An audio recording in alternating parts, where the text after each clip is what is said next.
Muy bien, muy buenos días, estimados estudiantes de sexto de secundaria del Colegio San Ignacio.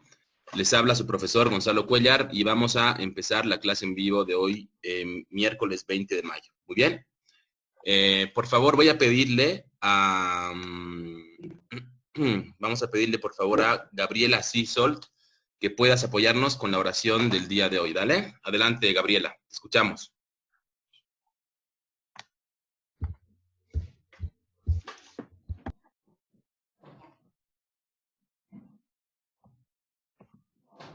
A ver. Hola. Gabriela Sisolt, ¿estás por ahí? Ya, creo que su micrófono no funciona. A ver, vamos a pedirle entonces, por favor, a Luciano Vargas, por favor. Adelante, Luciano, con la oración.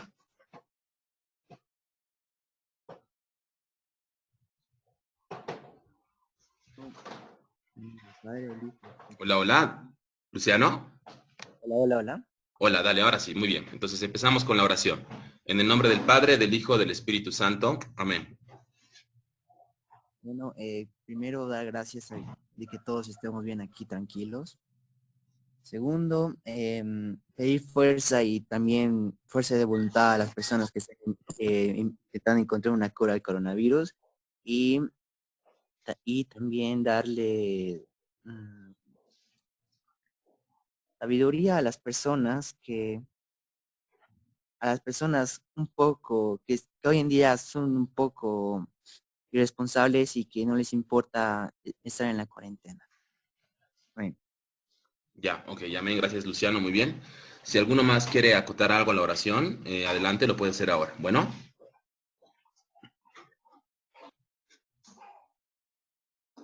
Ya, muy bien. Bueno, entonces empezamos con la clase de hoy. Vamos a ver ahora, vamos a continuar estudiando lo que es el álgebra de funciones. Vamos a ver un ejemplo más para que esto quede más claro. Y también voy a darles una introducción ya a lo que es la composición de funciones, que ya sería una nueva operación que se puede realizar entre funciones que todavía no la conocemos. Entonces vamos a verla en la presente clase. Bueno, así que empezamos con un ejemplo de álgebra de funciones entonces. Ahí podemos ver en la pantalla lo que ya habíamos visto en la clase anterior, ¿no? Que ya sabemos que podemos combinar dos funciones de diferentes formas, ¿no? Y las formas, digamos, clásicas serían la suma, diferencia, producto y cociente, que lo podemos ver ahí, ¿no? Y es bastante simple de hacer, simplemente sumamos las funciones, las restamos, las multiplicamos o las dividimos, ¿no? Creo que eso quedó bastante claro. Pero podríamos tener ejemplos un poquito más, digamos, interesantes, como el siguiente que vamos a ver a continuación. Bueno, entonces, ahí nos dice el siguiente ejemplo, dadas las siguientes funciones, hallar h de x. Entonces, queremos hallar, ahí está, h de x, que va a ser igual a la multiplicación de dos funciones. Dice f por g de x, ¿no? Entonces, voy a colocar aquí un puntero para que podamos ver mejor. Ya, ahí está. Entonces, tenemos f de x, que es igual a esta función, que dice valor absoluto de x menos 3, más el valor absoluto de x más 1. Y la otra función g de x se compone de otras dos funciones, que es una función seccionada o por tramos.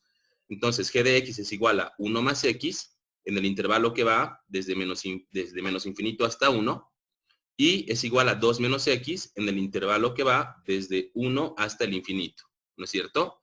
Entonces, bueno, en este caso, para hacer la multiplicación de las funciones, primero tenemos que ver si los dominios de las funciones se intersectan, ¿no? Que no sea vacía la intersección de los dominios. ¿Alguno tiene alguna idea de cómo proceder en este ejercicio? ¿Qué sería lo primero que harían ustedes viendo este ejercicio? Se les pide encontrar la multiplicación de ambas funciones, f de x por g de x. ¿Qué hacemos primero? A ver, ¿alguno que se anime a participar? Intersectar los dominios primero. Ya, intersectar los dominios primero, sí, está bien, ¿no? Entonces, encontrar los dominios de las funciones va a ser, digamos, bastante sencillo. ¿Cuál sería el dominio así a simple vista de la función f de x? Todos los reales. Todos los reales, correcto, Alvarito, muy bien. Porque no tenemos ninguna restricción para la x, ¿no es cierto? La x puede tomar cualquier número real.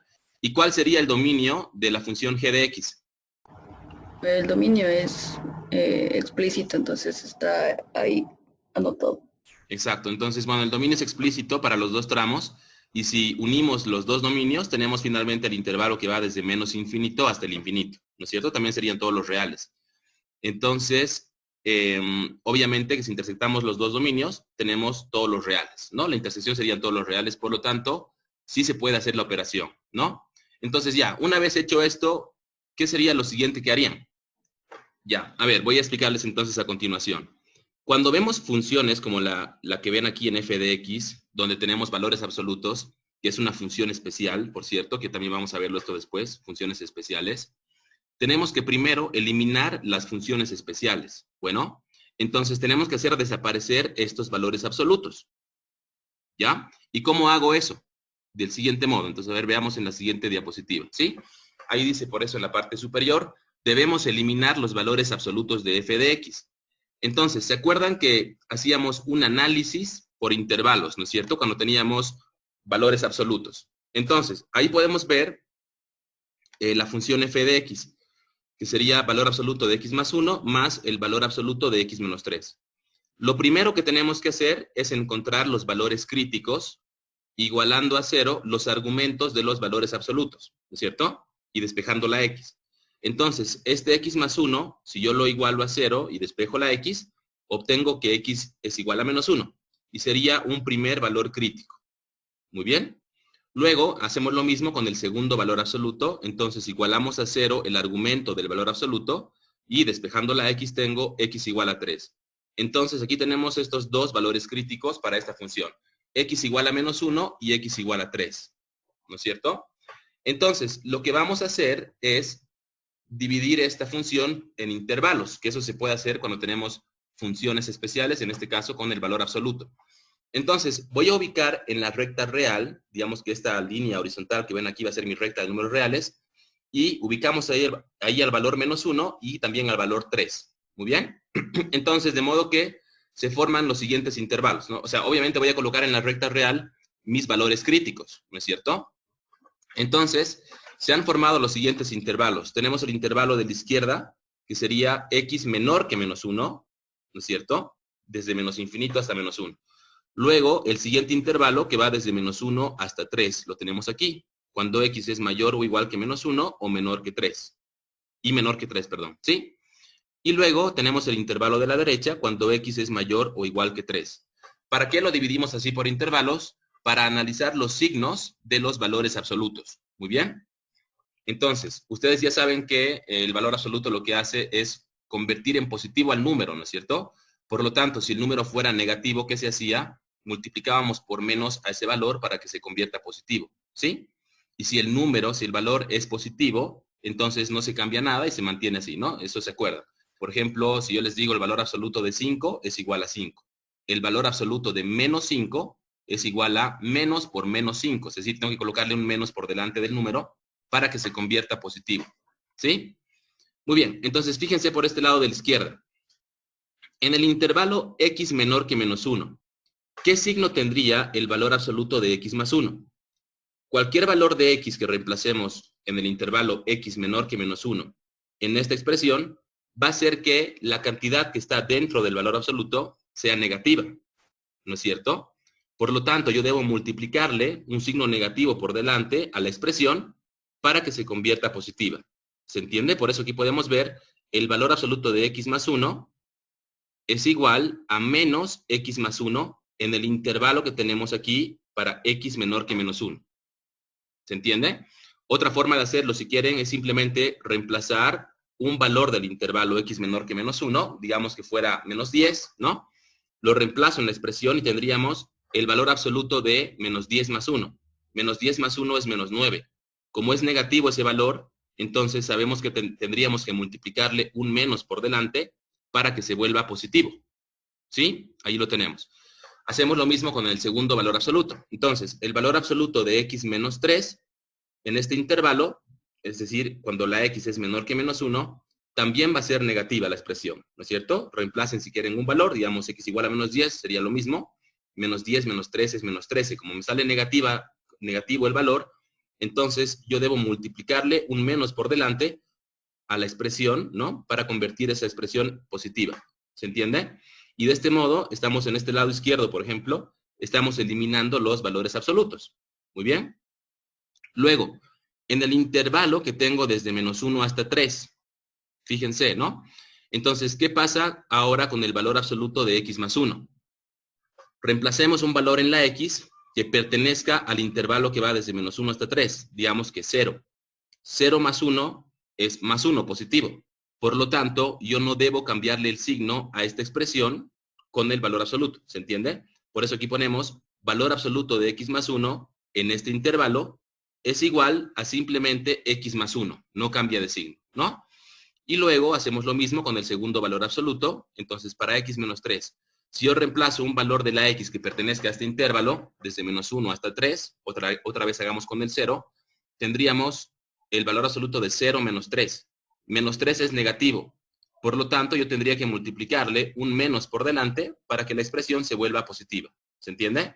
Por eso ahí le ponemos el valor absoluto de x menos 3 es igual a menos x menos 3, en el intervalo que va desde menos 1 hasta 3.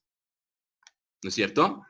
Y tenemos lo mismo en este otro, en el intervalo de la derecha, para x mayor o igual que 3, ¿no? Hacemos el mismo análisis.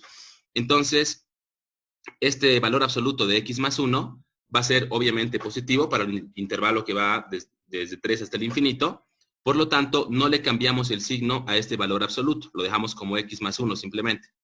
Y hacemos lo mismo con el segundo valor absoluto. Entonces, el valor absoluto de x menos 3, cuando la x sea mayor que 3, mayor o igual que 3, esto no va a ser negativo, por lo tanto, no debo cambiarle el signo y lo mantengo como x menos 3.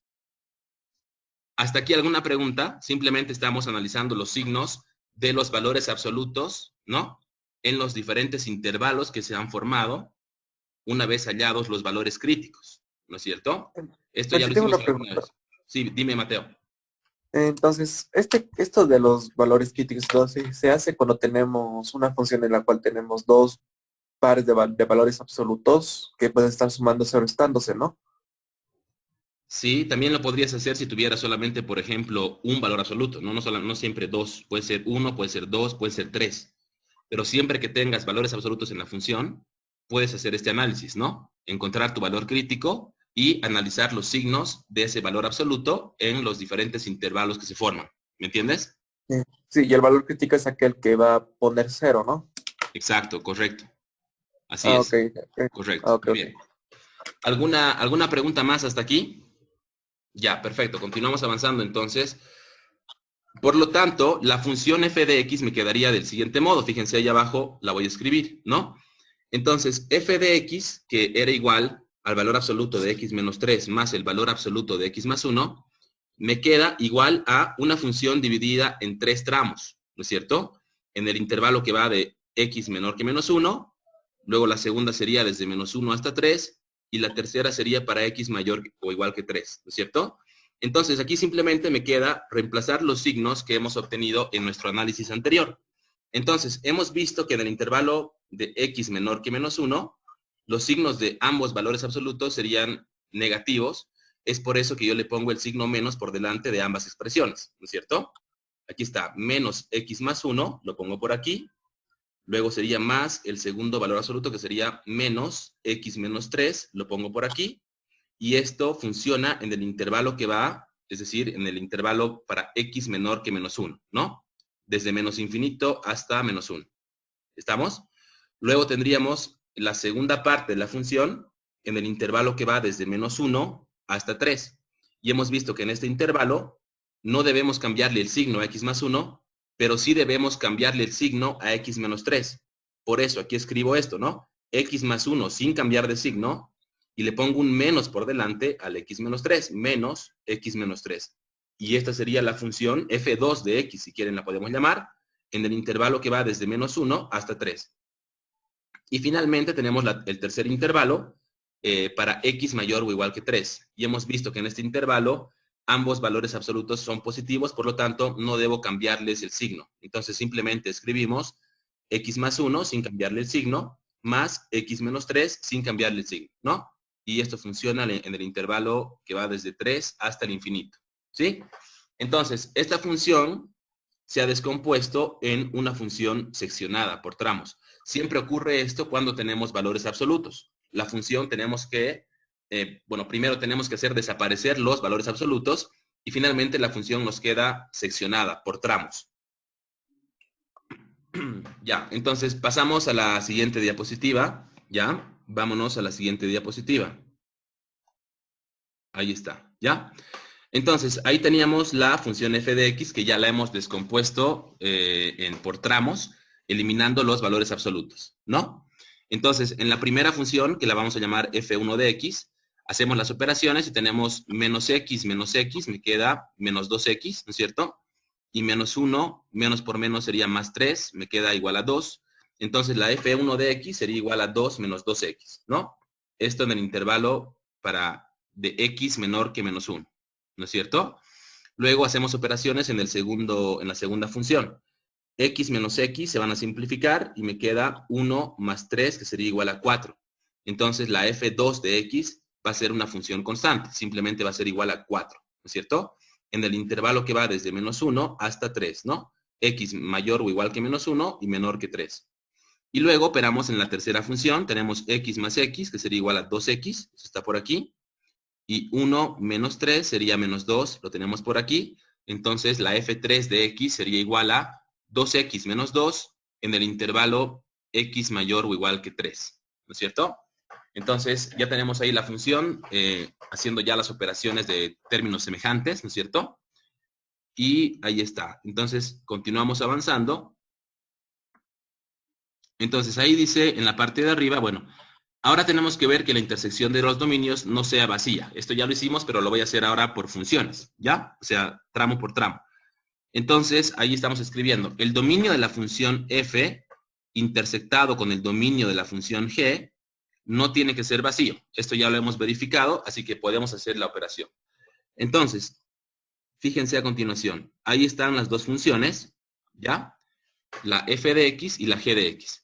La f de x se descompone en otras tres funciones. Entonces, le estoy poniendo nombres a las tres funciones. La primera va a ser f1, la segunda va a ser f2 y la tercera va a ser f3. ¿Muy bien? Y para g de x hacemos lo mismo. G de x se descompone en dos funciones. Entonces, vamos a ponerle nombre a las dos funciones. La primera función va a ser g1 y la segunda función va a ser g2. ¿Muy bien? Hasta ahí estamos bien. Perfecto. Entonces, ahora fíjense, lo que hago es lo siguiente. Voy a ver las intersecciones de los dominios de todas las funciones. Voy a empezar intersectando la función f1, bueno, f de x con la g1 de x. ¿Muy bien? Entonces, primero voy a intersectar, como pueden ver aquí en la pantalla, el dominio de f1 con g1, luego el dominio de f2 con g2, y después el dominio de f3 con g1, y después el dominio de f3 también con g1. Bueno, entonces esto lo podemos ver por aquí, está con colores para que se entienda un poco mejor, ¿ya? El dominio de f1 de la primera función, como podemos ver aquí, es el intervalo que va desde menos infinito hasta menos 1, y lo podemos ver aquí en color rojo, ¿no? Intersecto esto con el dominio de la función g1. ¿Cuál era el dominio de la función g1?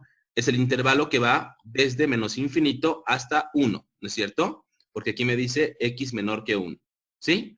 Entonces, obviamente le pongo los corchetes abiertos en el 1 y en el menos 1, porque no incluye estos valores, ¿no es cierto? Entonces, intersectando estos dos dominios, ¿cuál sería la intersección? Fíjense, tengo uno que va desde menos infinito hasta menos 1, y tengo la otra que va desde menos infinito hasta 1. Haciendo la intersección, me queda desde menos infinito hasta menos 1. ¿Estamos? Después, intersectamos el dominio de la función f2 también con el dominio de la función g1. Entonces, el dominio de la función f2 lo teníamos por aquí. Es el intervalo que va desde menos 1 cerrado, porque incluye ese valor, hasta el 3 abierto, porque no incluye ese valor, ¿no? Y también lo intersectamos con el intervalo de g1 que iba desde menos infinito hasta 1. ¿Sí? Entonces, haciendo la intersección desde menos 1 a 3 intersectado con el intervalo que va desde menos infinito a 1, tendríamos el intervalo que viene desde menos 1 hasta 1. Ahí lo podemos ver. ¿Sí? Y luego hacemos lo mismo, intersectamos el dominio de la función f3 con el dominio de la función g1. Entonces, el dominio de la función f3 es el intervalo que va desde 3 cerrado, porque incluye al 3, hasta el infinito, y lo intersectamos con el intervalo de la función g1, que era desde menos infinito hasta 1. Entonces, esta intersección, como pueden ver, me queda vacía, ¿no? Aquí no tendríamos intersección, o sea, intersectando el dominio de la función f3 con el dominio de la función g1. ¿Sí? Y luego hacemos lo mismo con la función g2, digamos, ¿no? O sea, hay que intersectar todos los dominios de todas las funciones. Entonces, ahora intersectamos el dominio de f1 con g2. f1 tenía dominio desde menos infinito hasta menos 1.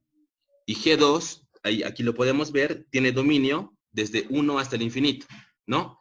Porque aquí me dice x mayor o igual que 1. Entonces, obviamente, incluye al 1, por eso le ponemos el corchete cerrado en el 1. ¿Sí? Entonces, esta intersección, desde menos infinito hasta menos 1, intersectado con 1 hasta el infinito, me queda vacío, ¿no es cierto? Pueden imaginarse la recta real, o también si quieren la pueden dibujar, para darse cuenta de que aquí no hay intersección. Bueno, luego, el dominio de f2, intersectado con el dominio de g2, el dominio de f2 lo escribo por aquí, es el intervalo que va desde menos 1 hasta 3, ¿no es cierto? Y lo intersectamos con el dominio de g2, que es el intervalo de 1 al infinito, y haciendo esta intersección me queda el intervalo desde 1 hasta 3. Muy bien. Y finalmente hacemos lo mismo intersectando el dominio de f3 con el dominio de g2. Entonces el dominio de f3, otra vez lo escribo por aquí, es el intervalo desde 3 hasta el infinito, lo intersectamos con el dominio de g2, que es el intervalo desde 1 hasta el infinito. Haciendo la intersección, me queda el intervalo desde 3 hasta el infinito, ¿no?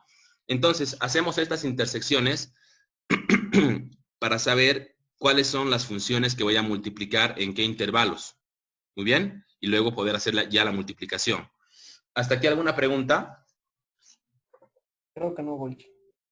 Ya, muy bien, perfecto. Todo claro hasta aquí entonces. Por lo tanto, en el siguiente paso, lo que vamos a hacer ya es directamente la multiplicación. Entonces, hallamos h de x. Muy bien, hallamos h de x. Entonces, h de x era igual a la multiplicación de f por g de x, ¿no es cierto? Entonces, ahora, como les digo, ya sabemos en qué intervalos vamos a multiplicar qué funciones. Voy a multiplicar la función f1 con g1 y este resultado corresponde al intervalo de menos infinito a menos 1, porque hemos encontrado aquí la intersección, ¿no es cierto? f1 con g1 tenía la intersección que venía desde menos infinito hasta menos 1. Por eso ahí le ponemos ese intervalo para esa multiplicación. Después tendríamos una segunda función, la f2 por la g1, y esta multiplicación corresponde al intervalo desde menos 1 a 1, ¿no es cierto? Porque hemos encontrado esta intersección intersectando los dominios de f2 y g1. La siguiente sería la multiplicación de f2 con g2, y esta multiplicación corresponde al intervalo desde 1 hasta 3, porque hemos encontrado justamente esta intersección de los dominios de f2 y g2, ¿no es cierto? Y luego, por último, me queda la multiplicación de f3 por g2, y esta multiplicación corresponde al intervalo que va desde 3 hasta el infinito, porque habíamos encontrado esta intersección de estos dos dominios, de f3 y de g2. ¿Se entiende? Entonces, finalmente, solamente me queda multiplicar. Esto ya es bastante sencillo, ¿no es cierto? Multiplicamos aquí f por g de x. Entonces, f1 ya vimos que era igual a 2 menos 2x, porque habíamos descompuesto la función f de x, ¿no es cierto? 2 menos 2x multiplicado por g1, que es igual a 1 más x. Esto lo podíamos ver aquí en el paso anterior, ¿no? f1 de x, aquí está, es igual a 2 menos 2x, y g1 es igual a 1 más x. Entonces, simplemente multiplicamos estas dos, y esta multiplicación corresponde al intervalo que va desde menos infinito hasta menos 1, ¿no es cierto? Luego, la siguiente, multiplicamos f2 por g1. Entonces, f2 de x era una función constante, ¿se acuerdan? Encontramos que era igual a 4, y multiplicamos este valor por la g1 de x, y la g1 de x es igual a 1 más x. Tenemos aquí la multiplicación, y esta multiplicación corresponde al intervalo que va desde menos 1 cerrado hasta 1 abierto.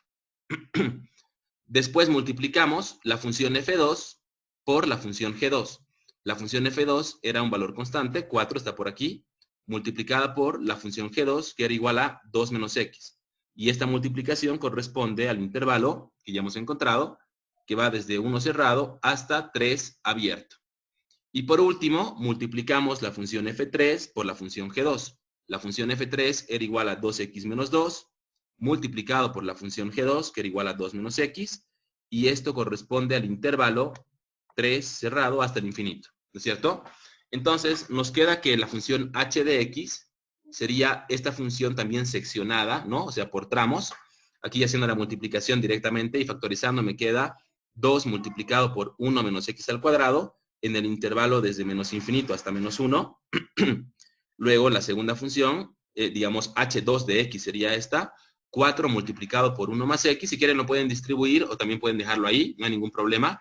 En el intervalo que va desde menos 1 hasta 1, después tenemos 4 multiplicado por 2 menos x, la tercera función, h3 de x, en el intervalo de 1 cerrado a 3 abierto. Y por último, tenemos menos 2, haciendo la multiplicación de paréntesis, distribuyendo los paréntesis, menos 2x al cuadrado más 6x menos 4, me queda la h4 de x, que va desde el intervalo 3 cerrado hasta el infinito. Muy bien, y hemos encontrado ya la multiplicación de esas dos funciones. Y pueden ver que se forma una función también seccionada en 4 tramos.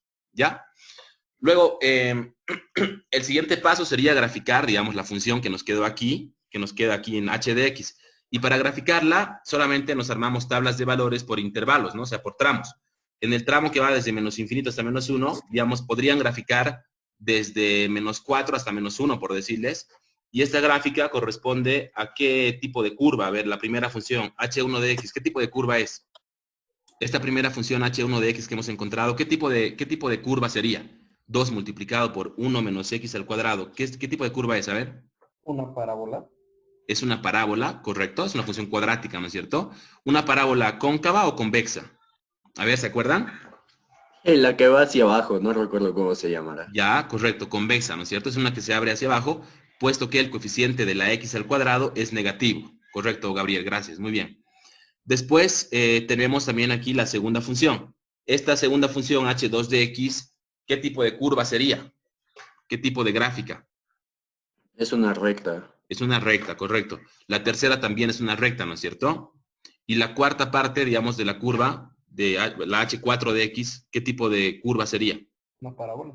También una parábola, ¿sí? Sería una parábola también, y también sería convexa, o sea, abierta hacia abajo, porque el signo de la x al cuadrado es negativo, ¿no es cierto? Correcto, muy bien. Entonces, como tarea, lo que van a hacer ustedes es graficar esta función h de x, ¿muy bien? La van a graficar. ¿Y cómo la graficaríamos?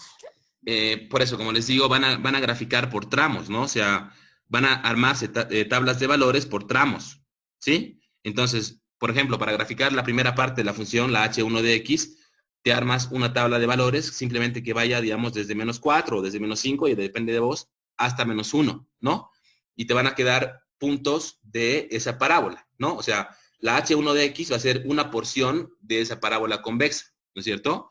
Luego, desde menos 1 hasta 1, tienes la recta. Entonces, simplemente te vas a colocar 1 o 2 puntos para unirlos, ¿no? Y tienes la segunda parte que va a ser una recta. ¿Me entiendes? Luego, la tercera parte, también te pones tus valores, pero los reemplazas en la tercera función, que también es una recta. Entonces, unes los puntitos y tienes ya la tercera recta.